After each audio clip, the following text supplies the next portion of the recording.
Eh, y comparto pantallita.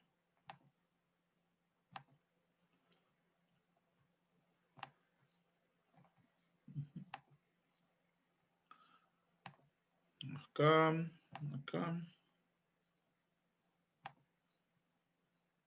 Bueno, para que nos acordemos de en lo que estábamos, ¿verdad? Al final de la sesión pasada, acabamos de ver 10 principios económicos. Ahora vamos a ver qué se entiende por principio desde un punto de vista científico, ¿verdad?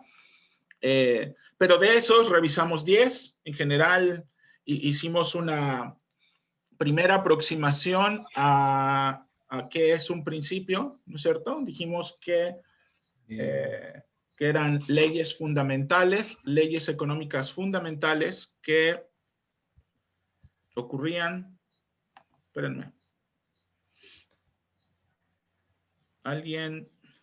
bueno, que ocurrían siempre, ¿no es cierto? Siempre que eran verdad, siempre y cuando fueran verdad las características que generaron el modelo. Entonces, estos son principios fundamentales que tienen que ver no tan solo con que van a ser ciertos, ¿verdad? Independientemente de que sea hace 2000 años, hace 3000 años, 5000 años en el futuro, son principios, son leyes. Y de esos revisamos 10 acerca de la forma en que los agentes interactúan con ellos mismos y también les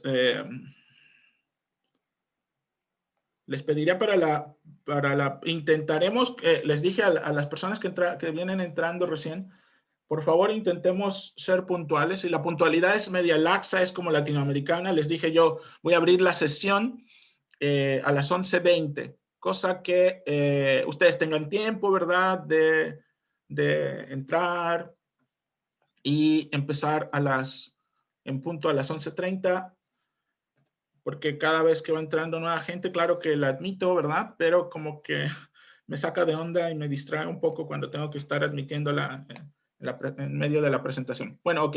Entonces dijimos uno de los principios fundamentales. No, todos son fundamentales, ¿verdad? Por eso son principios, pero el último que alcanzamos a ver era el principio número 10, que decía relación con que la sociedad en el corto plazo enfrenta una disyuntiva entre inflación y desempleo. Y les decía que ojalá y ustedes no sean tan cerrados, tan obtusos como lo era yo. Como confieso que durante mis primeros cursos de economía no entendía fundamentalmente el por qué, si los gobiernos tienen el monopolio de imprimir billetes, cómo no resolvían el problema de la pobreza siempre y cuando imprimieran billetes y se los pasaran a la población. Después de un tiempo, incluso ya estudiando economía, seguía siendo tan obtuso que seguía sin aceptarlo, pero me parece que es una de estas cuestiones que no es tan evidente, ¿verdad? Seguía sin aceptarlo y decía, bueno, pero ¿qué tal que si nadie se da cuenta? Si, por ejemplo, ocurre que imprimimos billetes, pero no le decimos a nadie, ¿no es cierto? Si los imprimimos así en la noche, en la casa de papel moneda, y los distribuimos, nadie sabe, si nadie se da cuenta. Y ya era para el segundo año de economía, creo, y segundo o tercer año, no creo que haya llegado mi estupidez tan lejos, pero al tercer año todavía seguía pensando eso, ¿no es cierto? Y bueno, ya de viejo lo entendí, pero me llevó algo de tiempo a entenderlo. Hay una película muy, no sé si tan famosa, a lo mejor no es famosa para los nets como yo, que nos gusta mucho la economía, pero hay una película acerca de eventos que ocurrieron en la Segunda Guerra Mundial, cuando los alemanes capturaron a un counterfeiting, ¿cómo se llama? ¿Cómo se llaman los counterfeitings? Los tipos falsificador, ¿no? Un falsificador un falsificador muy famoso alemán. Lo tuvieron en un campo de concentración, pero como era tan bueno en falsificar, empezó a falsificar libras esterlinas y papeles, bueno, en general libras esterlinas, y regalaban esa plata, la tiraban, la distribuían entre, fíjense, qué inteligentes son los alemanes. Bueno, siempre han sido muy, no quiero decir raza, sería como racista, pero un pueblo muy educado. ¿Para qué hicieron eso? Y esto es verídico, ¿verdad? En lugar de utilizar esas libras para comprar armas, eran buenísimas. El tipo era uno de los mejores falsificadores del mundo en esos tiempos, ¿verdad? En los 40. No utilizaban esas libras esterlinas para ellos mismos y comprar cosas, sino que se las regresaban y las echaban a andar de alguna manera de contrabando, las reintroducían a Inglaterra. Qué diabólicos, ¿verdad? Ellos estaban pensando que eventualmente un mayor circulante iba a generar inflación. Porque claro, los bienes son los mismos, pero empieza a haber más billetes en la economía y eso genera que la capacidad de compra de los billetes no sea lo mismo enfrentado a un stock dado de productos. Bueno, y al final de la clase anterior dijimos que este principio 10 podía resumirse como en que dado que no podemos estimular la economía de una forma que fuera tramposa, como imprimir billetes, ¿no es cierto? Como dice el principio número 10, como una barrita de Harry Potter que genere una producción, ¿verdad? No existe eso. Por lo tanto, no hay una pregunta que ustedes deben de hacerse es ¿quién paga? Alguien paga siempre algo, algún derecho, cuando les digan los políticos en particular, pero también la empresa privada e incluso sus pololos. Todo esto es un principio, por lo tanto sirve para la vida, ¿no? No hay cosas desinteresadas. Si un buen día llega la polola y de la nada, ¿verdad? Les tiene una cena romántica con velas y cocinó y no sé qué. Eso no es gratis, no hay nada gratis en la vida. Algo te va a pedir después, ¿verdad? Algo, siempre, siempre. Es un principio fundamental. En particular, los políticos hacen mucho eso. Te dicen que te van a dar algo gratis, te van a dar educación gratuita, te van a dar mejores pensiones. Eso no sale de la nada. Como les digo, no hay una barrita de Harry Potter. Entonces, eso significa que alguien va a pagar. Siempre que hay un bien económico, alguien lo va a pagar. Bueno, entonces cuando les ofrezcan estos ofertones, hay un refrán gringo muy famoso que dice que if it looks like a dog, it walks like a dog, and it moves like a dog, it must be a dog, ¿no? Si se mueve si parece pato, tiene pico como pato, tiene cola de pato, se mueve como pato, y es amarillo como pato, debe ser un pato. Entonces, cuando te ofrezcan algo que parece ser muy bueno para ser verdad, es que es muy bueno para ser verdad. Es que es mentira, hay algo ahí entre medio. Y si se acuerdan de este principio, eventualmente en el futuro, en sus vidas futuras, cuando sean profesionales y etcétera, durante toda su vida, van a ver que les va a servir mucho. Bueno, ese era una recapitulación de lo que vimos hasta la sesión anterior. Cerramos el tema de los principios y a partir de ahora vamos a ver una metodología muy breve, ¿verdad? Porque este semestre estamos muy comprimidos de tiempo, desafortunadamente. En un semestre normal podríamos meternos con una discusión un poco más medular acerca de los principios metodológicos de la economía. Los economistas en general utilizamos modelos económicos para llevar a cabo nuestro análisis, ¿no es cierto? ¿Y qué son los modelos? Un modelo es una representación abstracta, es una manera de pensar circunscrita de la realidad que revela lo más importante de cierto fenómeno, de cierto sistema o de ciertas interrelaciones, sin la necesidad de ser el todo, ¿no es cierto? ¿A qué me refiero? Un ejemplo. Por ejemplo, un modelo es el mapa de Puerto Montt. El mapa de Puerto Montt tiene todas las calles, ¿no es cierto?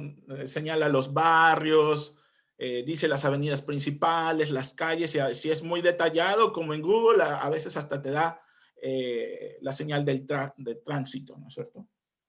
Sin embargo, aun cuando un modelo puede ser muy simple, por ejemplo, un modelo es en papel que no tiene mucho detalle, pero en general sirve para su propósito, te dice, si quiero salir de Puerto Montt, me tengo que ir por estas calles para llegar a las 5 Sur y después irme para donde quiera, ¿no es cierto?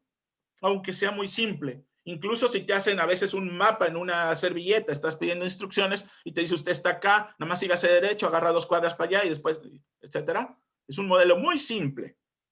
Es una representación de la realidad, pero en abstracto.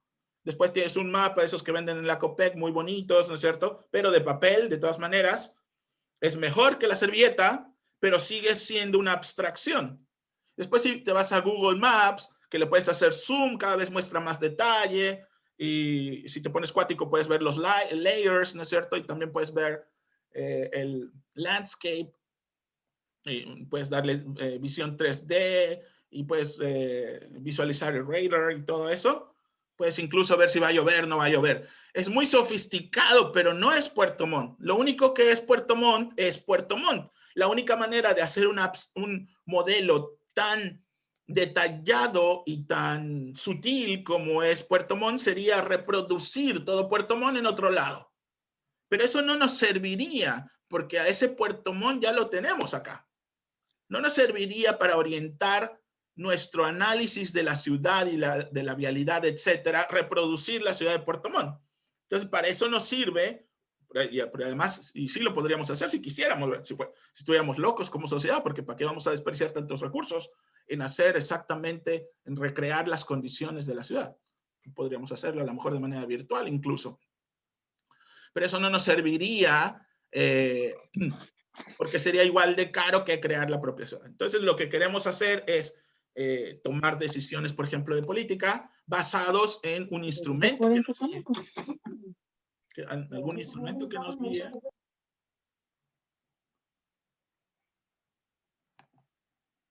Espérenme tantito.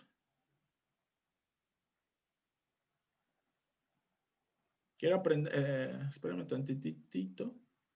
Quiero aprender porque eso me va a pasar mucho en el semestre y quiero saber cómo le hago para... Tengo que ir a participantes para mutearlos a todos. Aquí.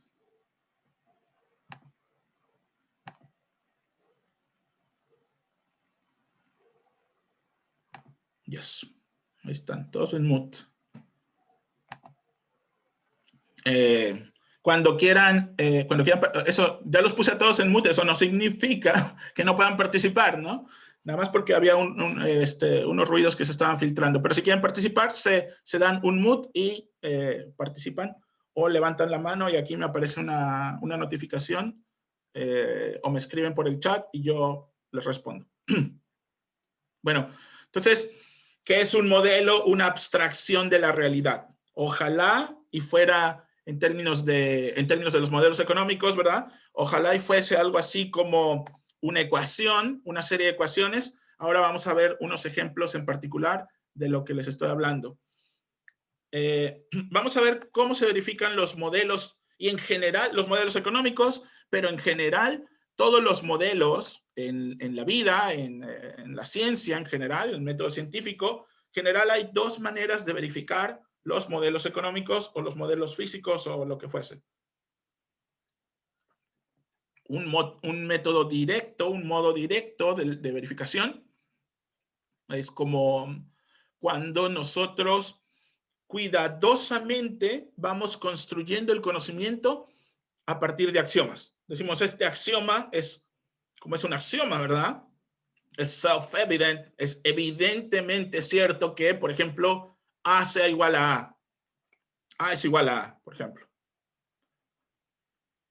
A menos que la A en algún momento se despierte con alguna enfermedad mental y se quiso volver B, ¿verdad? Eso pasa también a veces.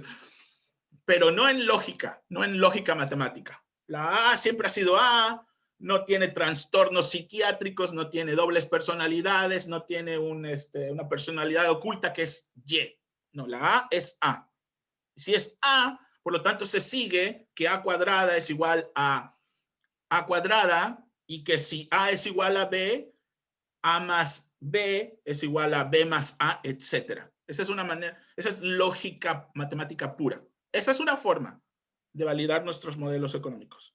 La otra manera, ese es el método directo y lo hacemos a través de una demostración teórica. La otra forma de validar un modelo económico es a través de una demostración empírica, es indirecto, es darnos cuenta de que las consecuencias de suponer tal modelo replican exactamente o de manera más o menos precisa el comportamiento del fenómeno que se está estudiando, ¿no es cierto? Ahora, si se dan simultáneamente estas dos demostraciones, entonces el modelo deja de ser modelo y se le llama teoría. Si se da que tanto tuvo una verificación teórica, por ejemplo, la teoría de la relatividad general de Einstein, ¿cierto? Dice una cosa muy rara, dice que existen 4 dimensiones, las 3 que conocemos, para allá, izquierda y derecha, adelante y atrás, arriba y abajo, ¿cierto? Esas son 3 dimensiones, más encima hay otra dimensión que es la del tiempo, cuándo pasa qué cosa, ¿no es cierto? Dado esos supuestos y las ecuaciones de la relatividad, sabemos que hay espacio-tiempo, que es un field, un campo continuo, etcétera, y que alrededor de objetos masivos en términos de gravedad se produce una distorsión del espacio-tiempo, todo eso que nosotros sabemos. Eso él lo hizo en una primera instancia en su cabeza, de manera teórica. Lo demostró teóricamente. Después, cuando en ese entonces era un modelo, supuestos. Cuando después ese modelo se verifica, ya está verificado teóricamente.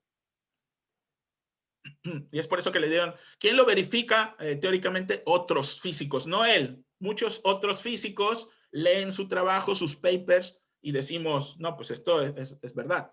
Ahí está la demostración teórica. Para empezar, tiene que ser riguroso, no tiene que haber cometido ningún error matemático, etc. Después, observamos qué es lo que el modelo predice.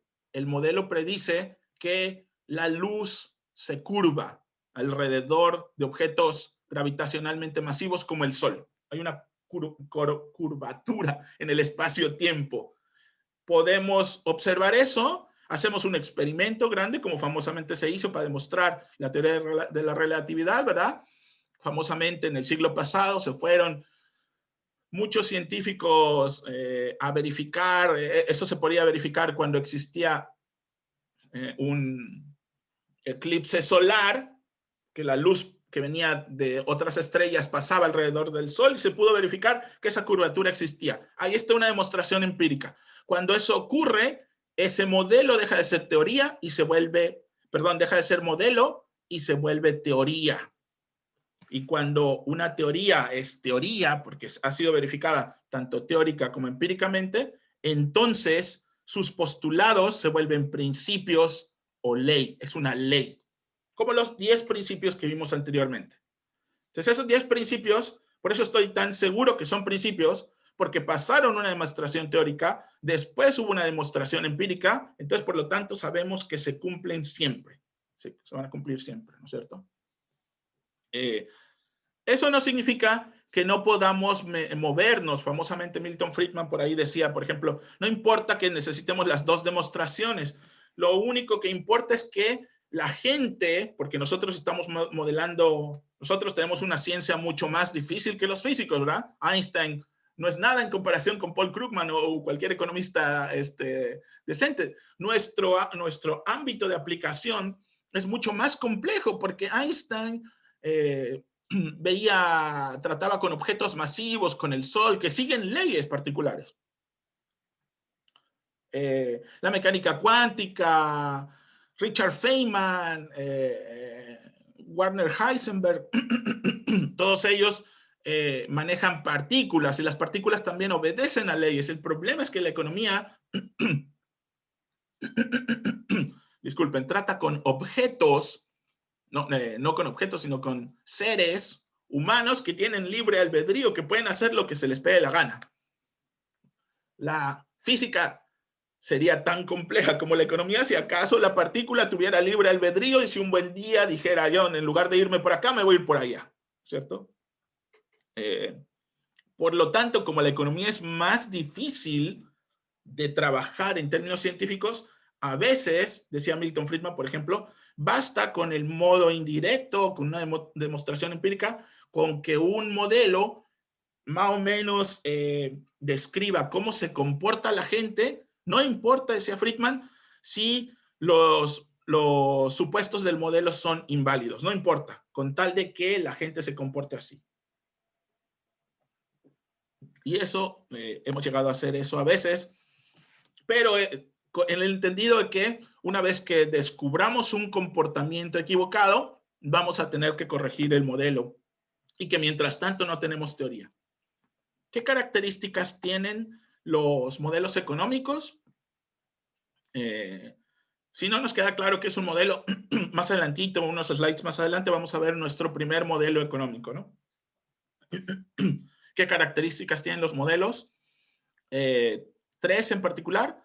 El supuesto de ceteris paribus, que significa dejar todo lo demás constante. El supuesto de que los agentes económicos siempre intentan, tienen libre albedrío, desde luego, pero siempre intentan buscar lo mejor para sí mismos y para las personas alrededor suyo. Siempre intentamos buscar lo mejor. Es decir, siempre intentamos tener la mayor cantidad de dinero, por ejemplo, o la menor cantidad de gastos, por ejemplo. Y la tercera característica es hacer una distinción entre el análisis positivo y el análisis normativo. Vamos a ver cada uno de ellos por separado. Característica número 1, el supuesto de ceteris paribus, literalmente significa dejar todas las demás cosas constantes. Y entonces esto se trata de que los fenómenos económicos en realidad están súper concatenados con un montón de variables, con muchas variables en la vida real, ¿no es cierto? Como consecuencia precisamente de lo que conversamos antes, que intentamos que nuestros modelos sean abstractos, dejamos afuera del análisis a muchas variables. Vamos a ver más adelante un modelo de oferta y demanda. Y lo vamos a ver durante todo el curso, ¿verdad?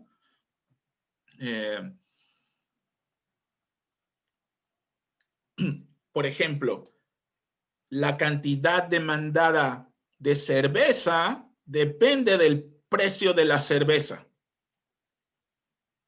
Ceteris paribus decimos. Es decir, si el precio de la cerveza sube, la cantidad demandada de cerveza baja. Ceteris paribus. Por ejemplo, si eres un T por 8, como decimos en México, un borrachal, es un borrachín empedernido, si sube el precio de la cerveza no te va a hacer ni cosquillas, tú vas a seguir comprando tus cervezas porque vas a maldecir a la hora que vayas y pagues, ¿verdad? Pero de todas maneras vas a mantener tu consumo de cerveza aun cuando la cerveza suba de precio. Cuando sube de precio los cigarrillos, por ejemplo, y tú también eres adicto a los cigarrillos, entonces no importa que suba el precio de los cigarrillos y sobre todo las drogas, ¿no es cierto? Las drogas fuertes, la heroína. Si eres heroinómano, no te importa lo que cueste, tú vas a tener que gastar lo que sea necesario, lo que te diga tu dealer, ¿verdad? Para poder comprar la heroína porque ya estás adicto a ello. Ceteris paribus, es decir, el precio de la heroína, la cantidad demandada de heroína depende del precio. Ceteris paribus, es decir, sin considerar todo lo demás. ¿Sí? Por ejemplo, si tú sube el precio de la heroína, a ti no te importa nada, no importa, porque no consumes heroína. Nosotros no consumimos, ¿no? Espero que nadie acá consuma heroína. Por lo tanto, ceteris paribus, decimos, eso no me importa el comportamiento del precio porque yo no lo consumo. Eso significa que dejamos todas las otras variables que influyen. Era un bien más normal, por ejemplo, los zapatos, no sé. Los zapatos, claro, dependen del precio, cuántas zapatillas consumo Nike, estas zapatillas Nike, ¿no? Muy bonitas, así. Depende del precio, claro, si cuesta 200 lucas no la compro, aunque quisiera comprarla. Ceteris paribus, porque hay otras cosas. Si soy rico y millonario, hijo de Farcas, ¿no es cierto? O de Piñera, me las compro, porque tengo mucho ingreso, independientemente de que el precio sea muy alto. Eso es ceteris paribus. Digo yo, una cosa depende de la otra. Pero en realidad esta cosa depende de esta cosa y de esta cosa y de esta cosa. Más formalmente, la variable Y es función de X, decimos. Sí, pero Y es función de X1, pero también de X2, también de X3, también de X4. Cuando decimos Y es igual a F de X, eso significa que implícitamente estamos diciendo ceteris paribus. Entonces, nos enfocamos en una sola fuerza cada vez. Y cada vez asumimos que hay un cambio en esa variable, pero que también hay otras variables. No observamos lo que pasa con las otras variables. Eso lo dejamos para otro análisis. En términos más técnicos, después de que lleven su curso de cálculo diferencial, esto es el equivalente en términos de cálculo de la derivada parcial, ¿cierto? Característica número 2 de nuestros modelos económicos es que siempre suponemos algo, que los agentes quieren hacer algo, que quieren mejorar. A eso lo llamamos la hipótesis de la optimización. Pensamos que la gente es racional, ¿no es cierto? Eso es un supuesto de partida, no una característica, un supuesto. Siempre pensamos que la gente es inteligente. Y si vas, otra lección que deberías de tener en la vida es siempre, nunca subestimes a las personas. Siempre piensa que son tan o más inteligentes que tú. Eso es una lección de vida que te va a servir muchísimo. Hay un montón de gente que va estúpidamente por la vida pensando que ellos saben más que los demás. Eso es lo más estúpido y lo que seguramente te va a llevar a una vida llena de fracasos y muy triste. En general, en economía siempre suponemos que las personas son súper inteligentes, de hecho. Pensamos que son tan inteligentes como nosotros o más, si es posible. Y además pensamos que no están locos, como les decía anteriormente, ¿verdad? Algunas veces sí están locos. Casi nunca me he encontrado, ¿verdad? Una gente que, en clase, ¿verdad? Hacemos estos experimentos. De hecho, yo me dedico a eso, después se los contaré. Ahí llegó un pajarito. En general, a la gente no le gusta que yo agarre su billetera y le saque billetes. En general, a la gente sí le gusta que agarre yo 20 lucas y se las pase, regaladas, gratis. Eso en general a la gente le gusta. Eso significa que la gente es racional y que optimiza, que le gusta más que menos, le gusta una cantidad X, le gustan las Red Bull. Sí, una me gusta, pero dos me gustan más. Y si tengo 1 millón, aunque no me las vaya a tomar yo, me gustan también porque las puedo vender, ¿cierto?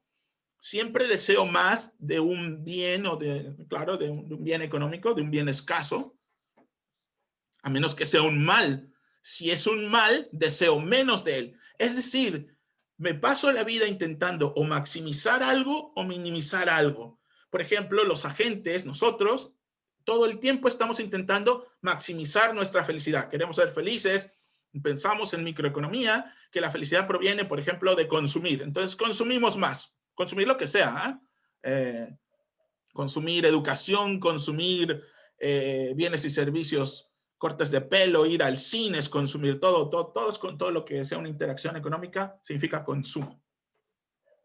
Después nos volvemos más sofisticados. Pensamos, ¿consumo ahora o consumo mañana? Todo es consumo, incluso el ahorro. Cuando yo digo, voy a ahorrar para después, voy a ahorrar 10 lucas, cosa que cada semana, cosa que al final del mes haya juntado lo suficiente para hacer un mega carrete. O voy a juntar 200 lucas, 250,000 pesos cada mes para que al fin de año me vaya yo de vacaciones a no sé dónde. ¿Te fijas? O incluso el decir, voy a ahorrar, la decisión de ahorrar significa una decisión de consumo posterior. Y a lo que se refiere la hipótesis de optimización es que nos gusta consumir más que consumir menos. Cuando ahorramos aparentemente en este momento, aparentemente estamos decidiendo consumir menos, pero es porque estamos viendo una perspectiva intertemporal que después de 12 meses, cuando llegue febrero, ya habré ahorrado lo suficiente y ahí voy a consumir muchísimo, ¿cierto? Entonces sigue siendo cierta la hipótesis de optimización. Igual quiero consumir, prefiero más que menos de un bien o menos que más de un mal. Si el mal, por ejemplo, es que me dé cáncer, yo prefiero que me dé menos cáncer. Y entonces estoy optimizando. Quiero minimizar la cantidad de enfermedades a través de la vida. ¿Y cómo lo hago? Comiendo sano, saliendo a correr, etcétera, ¿no? Lo que quieras. Bueno, esa es una hipótesis, pero nos parece que es una hipótesis racional, que los agentes efectivamente se comportan así. Yo creo que a la gente no le gusta que le den combos en el hocico. A lo mejor hay gente que le guste. Si derivas placer de que te den combos, entonces no te estamos cubriendo, no estás bajo esta hipótesis de optimización. No niego que esa gente exista. Digo yo que la mayoría no son así. Y después primero vamos a tratar con la mayoría de la gente que pensamos que tiene una racionalidad normal y después vemos qué hacemos con estos casos atípicos, ¿no es cierto? Fíjense, hace 30 años estos casos atípicos no sabían, bueno, 30 años, sí, 40 años, pon tú, no sabíamos qué es lo que pasaba con la economía. No era capaz de entender por qué las personas hacían lo que hacían cuando eran cosas de este estilo que rompían la hipótesis de la optimización. Por ejemplo, los drogadictos, ¿no es cierto? Los criminales, etcétera. Ahora ya sabemos. Y a lo mejor más adelante, si tenemos tiempo, yo les voy a explicar. Eso es a lo que yo me dedico, a encontrar comportamientos irracionales en las personas. Y la gente definitivamente a cada rato se comporta irracional, ¿no es cierto? Y rompe esta hipótesis de optimización.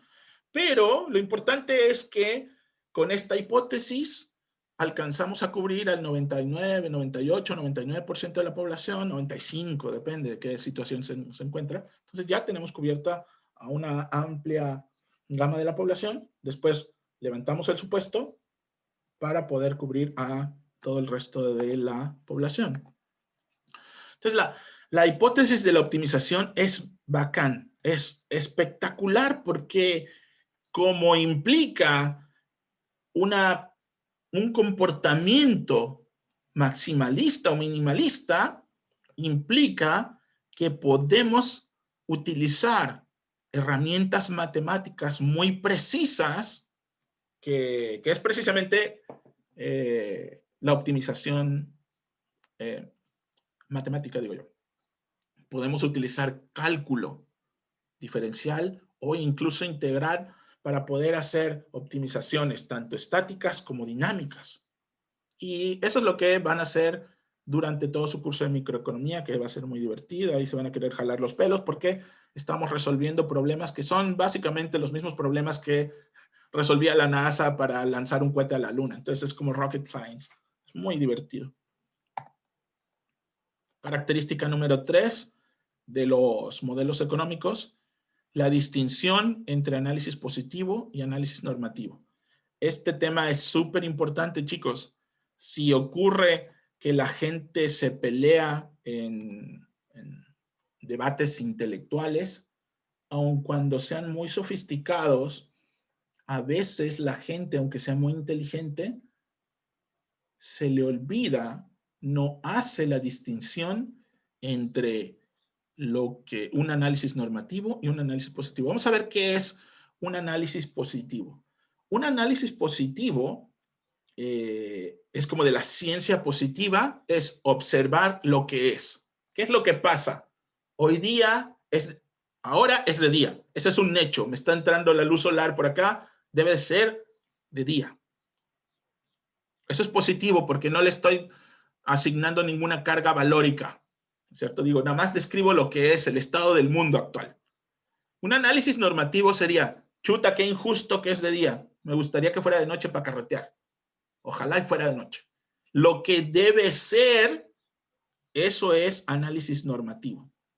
Entonces, economía es estrictamente positiva. Las teorías económicas intentan describir el fenómeno, ¿no es cierto?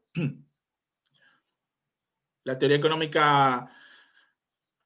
Pero después, una vez que describimos el fenómeno, a lo mejor queremos hacer un análisis de política económica, ¿no es cierto? Es decir, ¿qué es lo que debería hacer?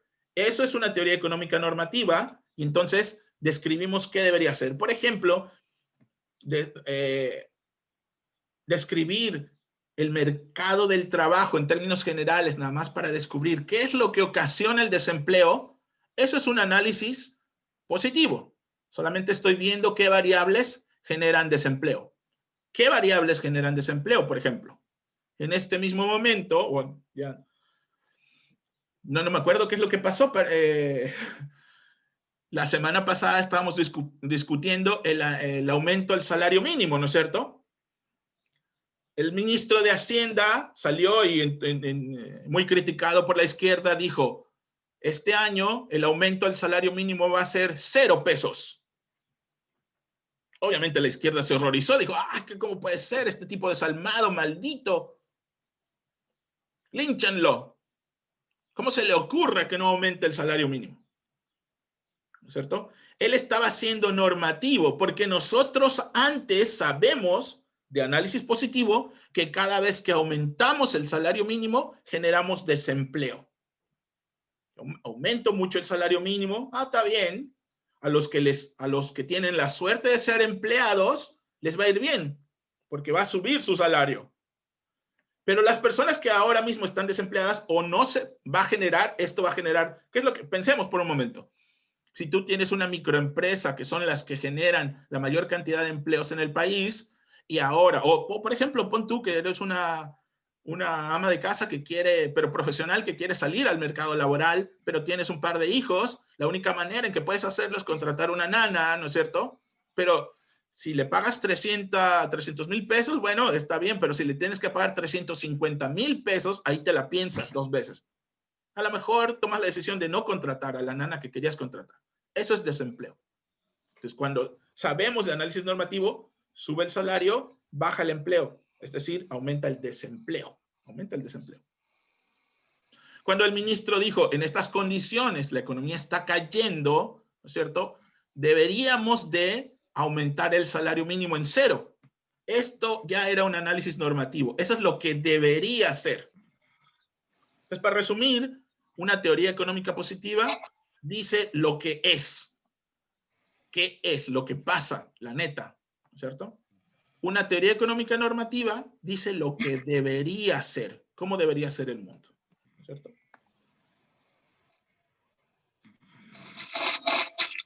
¿Alguna pregunta, chicos?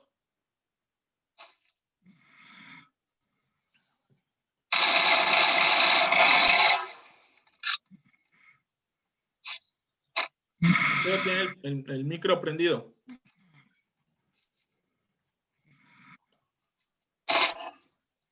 Loreto, perdón. Loreto Matus. Gracias. Chicos, respiramos profundamente. Vamos a ver nuestro primer modelo económico. A ver si le entendemos. ¿Estamos listos, no? Manito arriba si... Sí, profe. Sí, profe. Vamos, que se puede. Respiramos profundamente y vamos a pensar. Por primera vez vamos a ver un modelo económico que a lo mejor ya los vieron en cursos previos, no sé, en cuarto medio quizá hayan tomado un curso que les describa la oferta y demanda. Fíjense, en el siglo antepasado, en el 890, había una paradoja que no permitía a los economistas dormir en la noche. No sabíamos realmente por qué, por ejemplo, el agua, que es vital, si no tomas agua en 3 días te mueres, ¿no es cierto?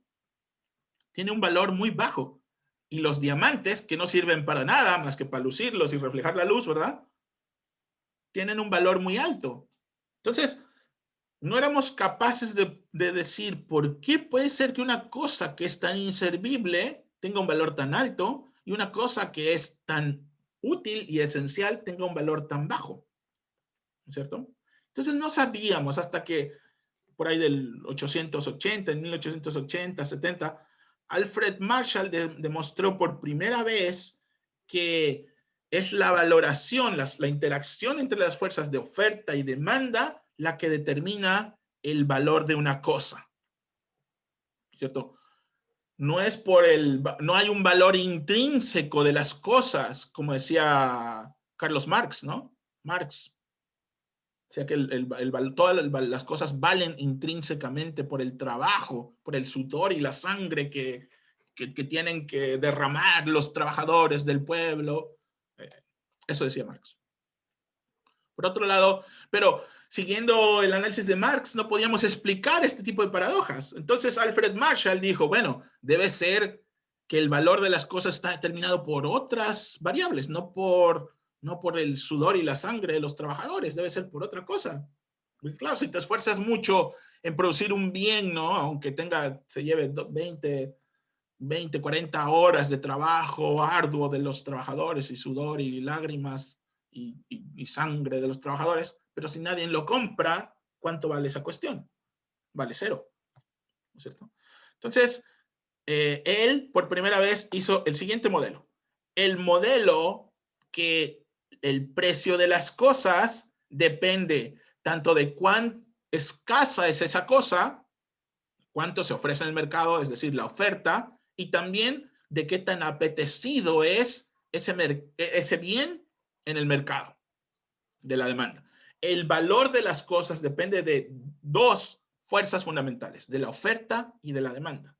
Y entonces, el famoso modelo de marshalliano, que hasta la fecha seguimos llamando demandas marshallianas, grafica el precio en el eje vertical, la cantidad demandada en el eje horizontal, y entonces pinta una curva con pendiente positiva, una relación matemática, ¿no es cierto?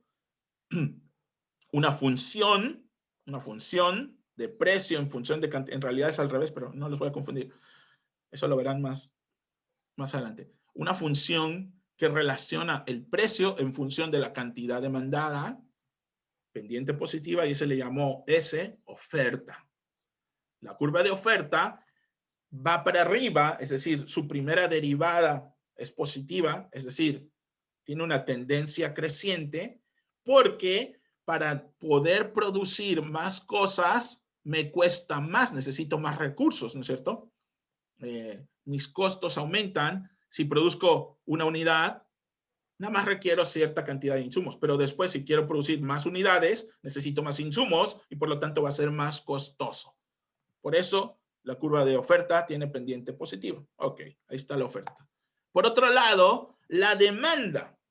La curva de la demanda tiene pendiente negativa, ¿no es cierto? Porque en la medida en que el precio disminuye, voy a querer comprar más.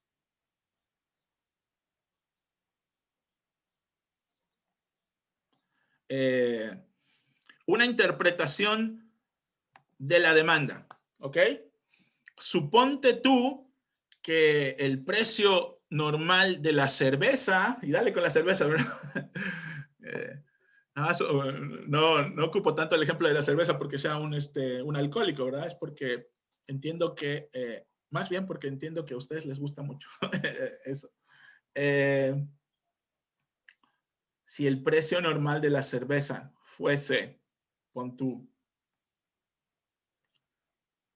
1,000 pesos el litro, y de pronto viene estas santas ofertas de Santa Isabel, ¿no? Algo así, y de pronto ponen toda la cerveza a 500 pesos, a la mitad de precio, y tú estás acostumbrado a comprar la cerveza de a 1,000 pesos el litro. De pronto, si el precio baja mucho, tú vas a querer comprar mucho, porque está barato, es intuitivo, ¿no es cierto? Ahora, si el precio sube a 4,000 pesos, sube mucho el precio para acá, sube mucho el precio, vas a querer comprar mucho menos, porque está re cara y por más que seas un borrachote, no tienes todo el dinero del mundo para gastar en cerveza, ¿no es cierto? Entonces, esa es una interpretación de la demanda. Lo que dice Marshall es que en la interacción entre oferta y demanda se da un equilibrio en el de mercado que se iguala la cantidad demandada, lo que los agentes quieren comprar de cerveza, con la cantidad ofrecida, lo que las empresas cerveceras están dispuestas a ofertar. Ahí se establece un precio de equilibrio y una cantidad de equilibrio. Y está todo bacán. Ese es nuestro modelo. Gráficamente, esto es muy simple. Podemos hacerlo más abstracto. Por ejemplo, podemos decir, ¿qué tal si le ponemos números y creamos una ecuación algebraica? Suponte tú que la cantidad demandada sea 1,000 menos 100p. Que la cantidad ofrecida sea menos 125 más 125p. Entonces, del gráfico anterior, nosotros vimos que acá en este punto de equilibrio, si quisiéramos encontrar cuánto es este valor de equilibrio y esta cantidad de equilibrio, tendríamos que hacer que la oferta sea igual a la demanda.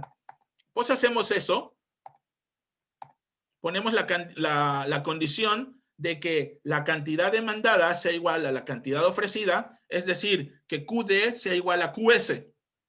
Y una vez que lo hacemos así, QD, ¿cuánto vale QD? 1,000 menos 100p, ahí está, 1,000 menos 100p. ¿Cuánto vale QS? Menos 125. Hey Google, turn it off. QS, ¿qué es QS? Menos 125 más 125p, ¿no es cierto? Ahí está el menos 125 más 125p. Entonces ya ahí tengo una ecuación algebraica en el cual tengo P en este lado y P en el otro lado, la resuelvo, como les enseñaron en la educación media, y encuentro que el precio es 5. Agarro este precio de 5 y se lo inserto de nuevo acá, en cualquiera de las dos ecuaciones. Esto es un sistema de dos ecuaciones, ¿no es cierto? P igual a 5 acá, 5 por 100, 500, 1,000 menos 500, 500. La cantidad demandada va a ser 500.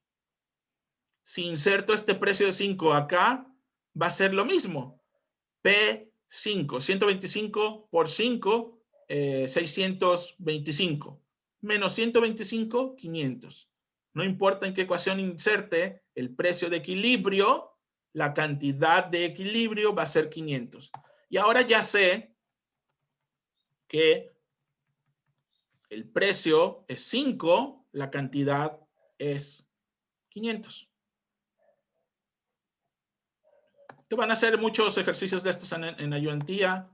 Además es que es muy simple, no se preocupen. Bueno, durante toda la carrera van a seguir haciendo esto, así es que para sondear nada más, chicos, muy rápidamente, ¿alguien nunca había visto un modelo de oferta y demanda como este?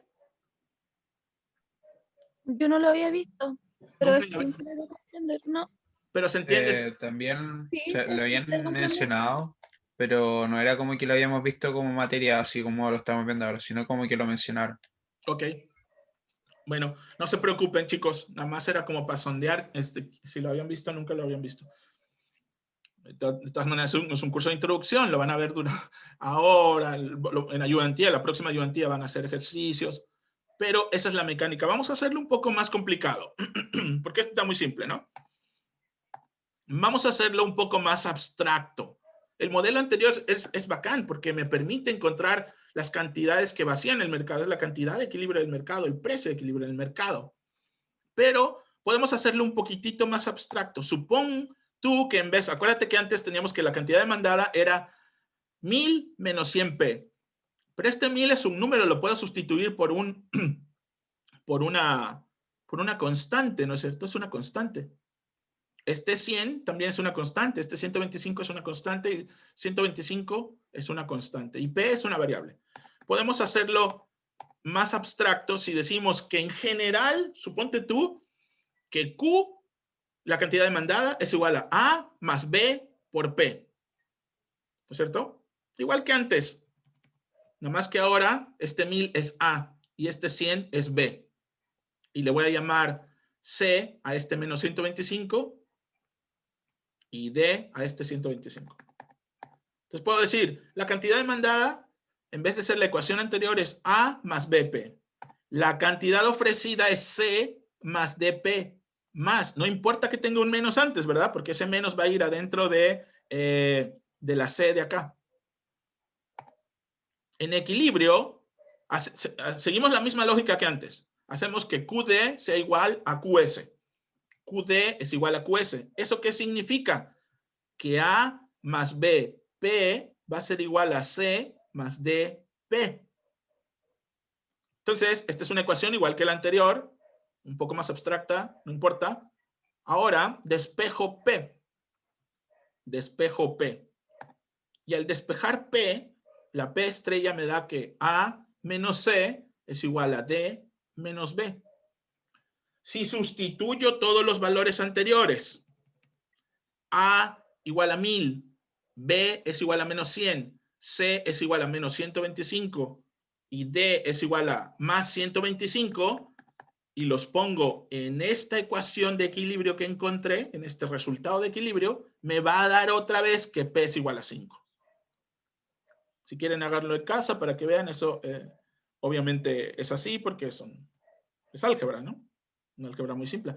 Fíjate, esto que hicimos de hacerlo un poco más complicado, no mucho, pero un poco más complicado, nos sirve harto, porque ahora podemos hacer una cosa muy valiosa. Podemos cambiar, ya tenemos el resultado general. Ahora, si cambia la demanda, acuérdense que antes era 1000, suponte tú que ahora es 1450, es decir, que la demanda aumentó. La gente quiere más de ese bien. Por eso le pongo el apóstrofe Q'. Significa, es distinta a la Q anterior.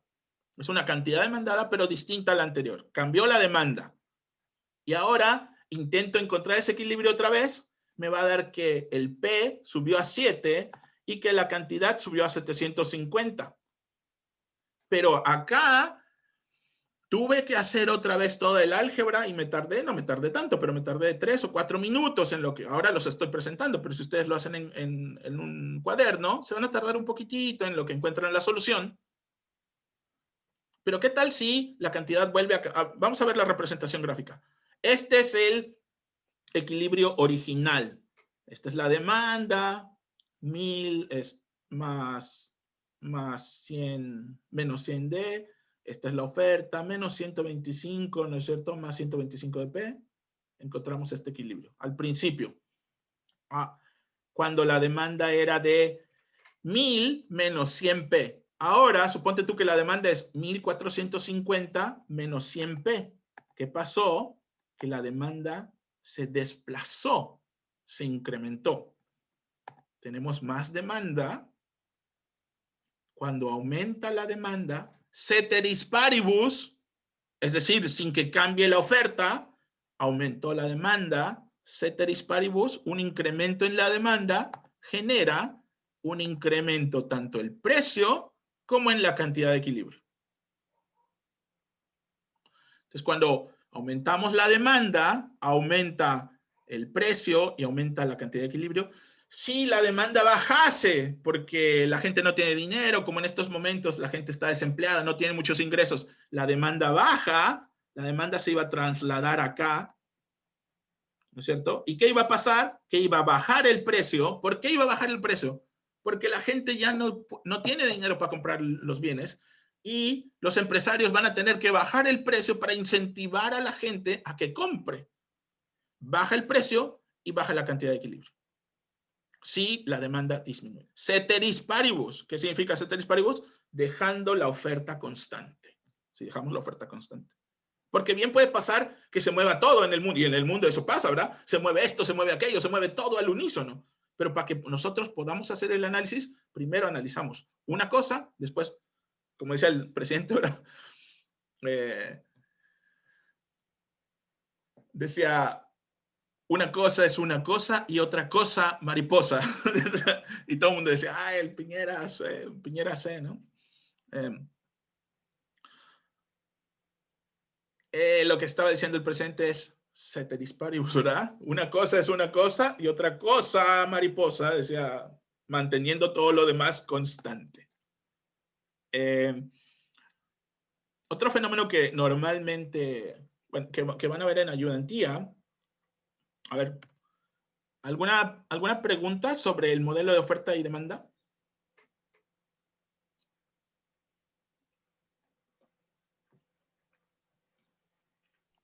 Díganme sin una pregunta general y díganme sin miedo, ni siquiera voy a cerrar los ojos, ni siquiera voy a ver, no. Para empezar, no tienen que tener miedo de mí, soy el profesor, pero soy un profesor bacán, no soy un profesor así, ogro. Y aquí yo nunca voy a criticar, yo amo esta disciplina y me encanta que la gente tenga dudas, ¿no? Nunca, estaba viendo unos memes ayer que decía, cuando por fin tuviste el valor de decir algo en clase y el profesor te dijo que no tan solo estaba mal, sino que eras un estúpido. Yo jamás voy a decir eso, nunca jamás voy a hacer eso, porque yo tenía dudas incluso más estúpidas cuando yo era estudiante, como esa que les decía, y yo pensaba que podíamos imprimir billetes, imagínense. Estoy seguro que ustedes nunca cometieron ese error. Yo sí lo cometía muchas estupideces en ese entonces, pero no me da pena decirlo. Y a mí me encanta que tengan dudas porque eso significa que el cerebrito, ¿verdad? Está funcionando como intentando aprender. Así es que acá no hay ninguna pregunta estúpida. Ustedes siempre van a poder hacer cualquier pregunta que quieran. Entonces, ahora yo les hago una pregunta. ¿Alguno de ustedes no entendió este modelo? ¿Alguien no le quedó claro?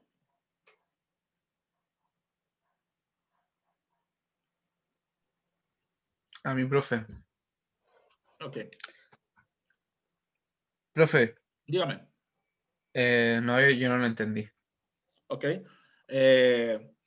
Vamos a hacer muchas ayudantías sobre esto. No, es normal que no se haya entendido, a lo mejor, ¿verdad? También es normal que se haya entendido, no importa. Pero yo tendería a pensar, después de haber dado este curso durante mucho tiempo, ¿verdad? Si es el primer curso de economía, es súper normal que no se haya entendido.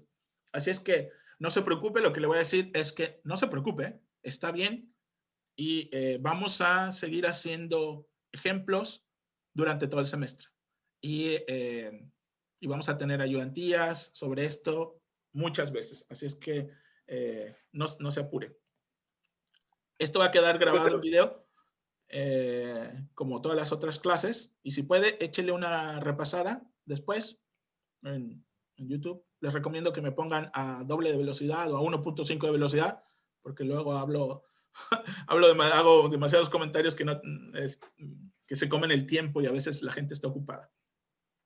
Profesor, ¿y los números, la cantidad esa, qué la define? O sea, el 7, 5, 500 y 750. Como vimos ahora, lo que lo define son esos parámetros, ¿no es cierto? Cuando cambiamos de 1000 a 450, en el fondo dijimos, la demanda pasó de D a D'. ¿Eso qué significa? En términos, en la vida real, en la neta, ¿qué significa? Que la gente le gusta más ese bien. Bueno, no sabemos, también puede haber sido que la gente tenga más dinero, etcétera, ¿no? Pero hay varias explicaciones. Por eso les digo, esto es ceteris paribus, hay muchas otras cosas detrás. ¿Qué lo define? No sé, a lo mejor son zapatillas Nike y ahora hay hicieron un spot publicitario que se volvió viral y todo el mundo empezó a querer comprar zapatillas. Entonces, la gente empezó a comprar más. O pudo haber sido que de pronto, o lo que pasó, ¿no es cierto? Que en el contexto de que retiraron el 10%, la gente empezó a tener más dinero y se empezó a comprar más zapatillas porque tenía más plata, etcétera. ¿Qué es lo define? Hay muchos otros factores detrás de esto. Acuérdense que dije ceteris paribus. No es tan solo el precio. Esos ceteris paribus incluyen muchas otras variables que no se preocupen. Eso lo van a ver con mucho detalle en su curso de microeconomía más adelante. Y nosotros también lo vamos a ver aquí más adelante. Profe, Dígame. ¿la S qué significaba? La D es demanda, ¿cierto? La D es demanda, la S significa supply. En inglés, supply, ¿Ya? oferta. Ya. Disculpen, sí, voy a hacer un esfuerzo adicional para explicar qué significa cada una de las etiquetas, porque este es un curso que di hace 2 años en Estados Unidos y ahí los materiales de ahí estaban todos en inglés. Entonces, pero en general les voy a decir. Bueno, vamos a ver otro modelo económico. El modelo que representa es esto de no hay nada gratis en la vida, les decía yo. ¿Por qué no hay nada gratis en la vida? Porque punto número 1, ¿verdad? Y por otro, el costo de oportunidad, ¿no es cierto? Decimos, como les decía yo, cuando ustedes van a comprar, se van al cine y deciden pagar 5,000 pesos por una entrada al cine, es divertido, es bacán. Esos 5,000 pesos los hubieran podido destinar a hacer otra cosa, ¿cierto? Por ejemplo, tienes cierta cantidad de plata y la puedes destinar, cierta cantidad de plata, pero es fija, no es infinita, ¿no es cierto? No puedes consumir infinita comida, porque en primero te mueres de guatón, en segundo no tienes dinero para comprar infinita cantidad de comida.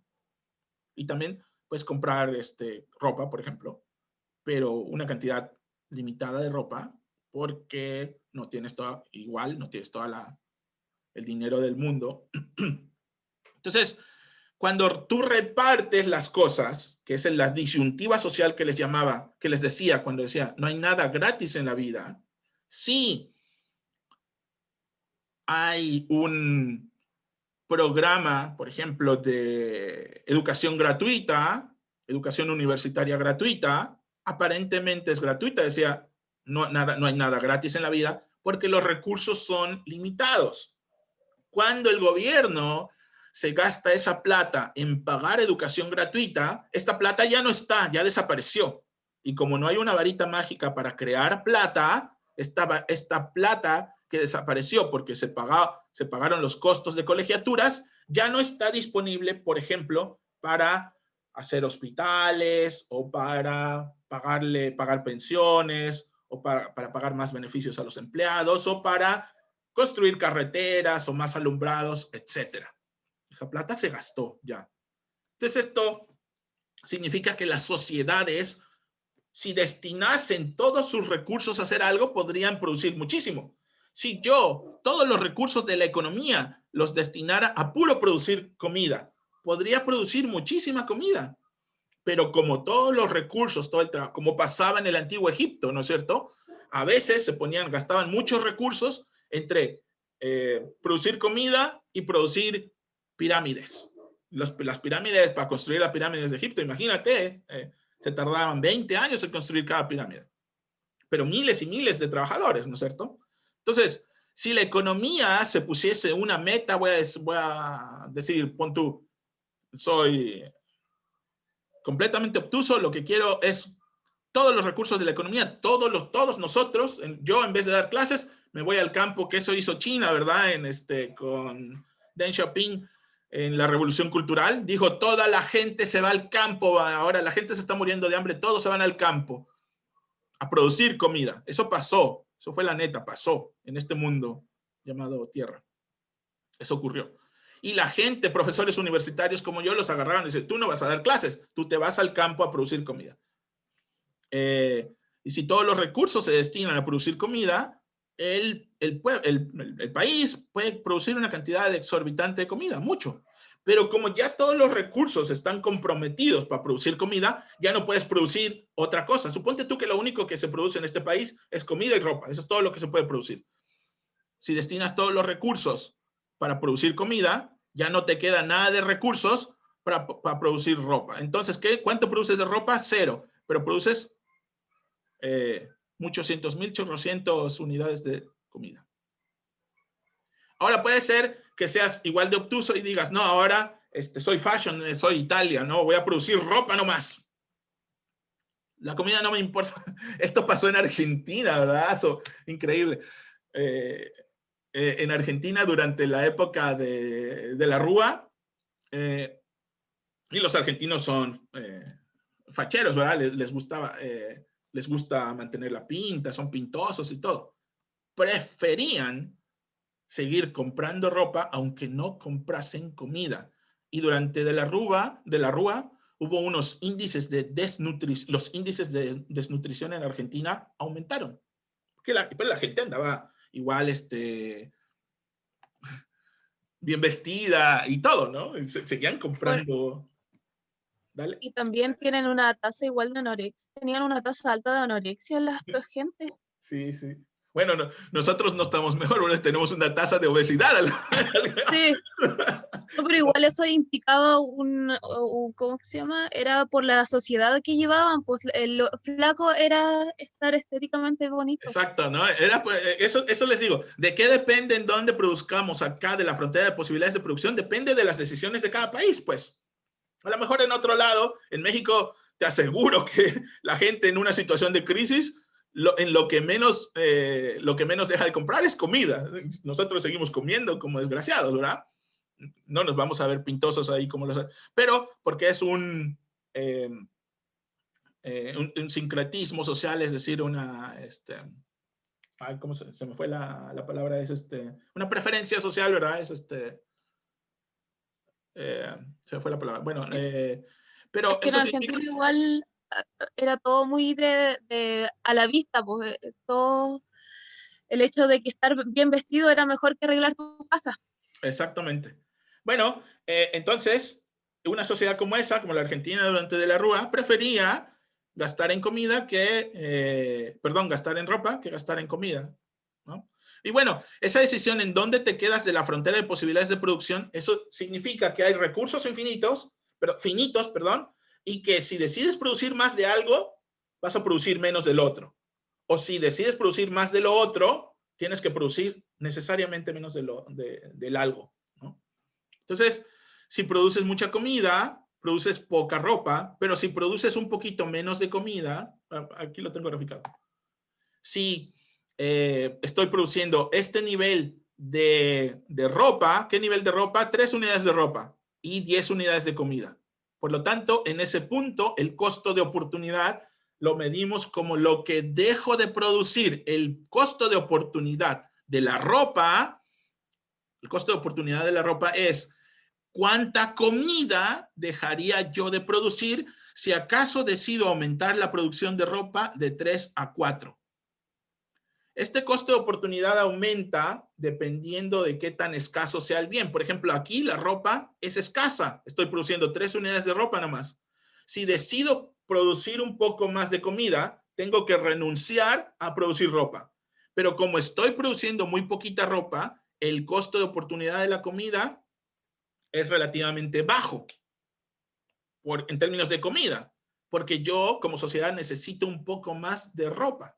En este punto, en el punto número 3, si decido producir 4 de ropa, el costo de oportunidad a lo que debo renunciar del otro bien para producir, fíjate, en el punto 3 produzco 3 cantidades de ropa y 10 unidades de comida.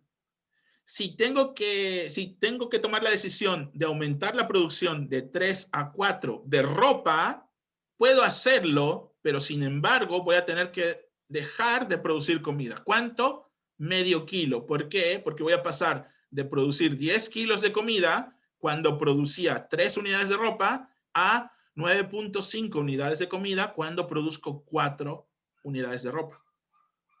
Entonces, el costo de oportunidad en este punto es relativamente bajo porque estoy produciendo muy poca ropa y la sociedad necesita ropa.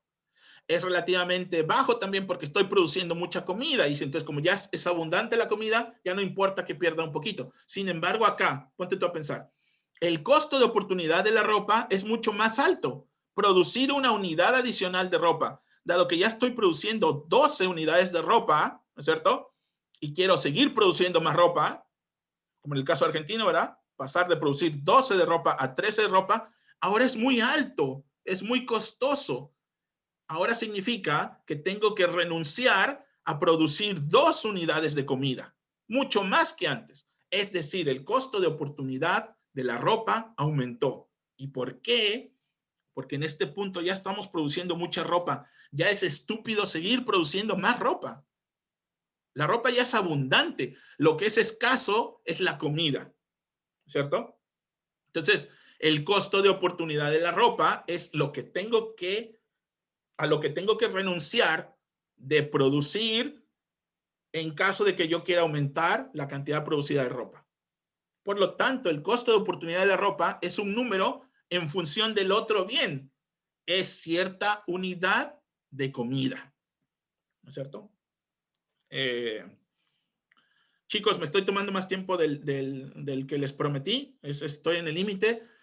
Voy a regresar al principio de la próxima clase a este modelo, pero de todas maneras, aquí es a donde yo había pensado que nos quedáramos. Disculpen si me tardé un poquito más allá de lo normal, pero esta sería la sesión de hoy, chicos. Voy a dejar de grabar acá.